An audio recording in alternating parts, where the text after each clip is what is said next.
ఇప్పుడు బ్రీఫ్ గా చూద్దాం. మ్యాన్ ఆఫ్ మాసెస్ ఎన్టీఆర్ దేవర కొత్త స్కెడ్యూల్ కి లొకేషన్ చేంజ్ అంటోంది ఫిల్మ్ టీమ్. ఈ వారం గోవాకి షూటింగ్ షిఫ్ట్ కాబోతుందట. గోవాలో 2 పాటల్ని తెరకెక్కించేందుకు రంగం సిద్ధమవుతోందట. సలార్ మూవీ టీమ్ సీక్వెల్ పనులు షురూ చేసింది. మే నుంచే సలార్ 2 షూటింగ్ మొదలు కానుందట. జూన్ నుంచి ప్రభాస్ సెట్లో అడుగు పెడతాడట. అప్పటి వరకు మిగతా నటులతో ప్రశాంత్ నీల్ సినిమా తీస్తాడని తెలుస్తోంది. ఇక సలార్ మొదటి భాగం తాలూకు డిస్ట్రిబ్యూషన్ తో ఆంధ్రాలో కొందరు డిస్ట్రిబ్యూటర్స్ నష్టపోయారట. నైజాం యుఎస్ లో కోటాను కోట్ల లాభాలు తెచ్చిపెట్టిన సలార్ మూవీ ఆంధ్రాలో అధిక ధరకు కొన్న డిస్ట్రిబ్యూటర్స్ కొందరికి నష్టాలు మిగిల్చిందట. దీంతో ఇన్నాళ్లకు ఫిల్మ్ టీం వాళ్ళకి కాంపెన్సేట్ చేసిందని ప్రచారం జరుగుతోంది.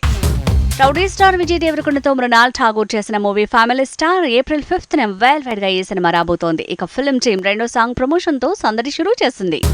సిద్ధు జొన్నలగడ్డ హీరోగా చేసిన మూవీ టిల్లు స్క్వేర్ డీజే టిల్లుకి సీక్వెల్ గా వస్తున్న ఈ సినిమా మంత్ ఎండ్కి రిలీజ్ కాబోతోంది.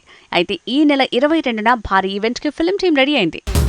దర్శక ధీరుడు రాజమౌళి మేకింగ్ లో మహేష్ బాబు చేయబోయే మూవీ తాలూకు కొత్త లీకులు షాక్ ఇస్తున్నాయి. ఇందులో మహేష్ బాబు ద్విపాత్రాభినయం చేయబోతున్నారట.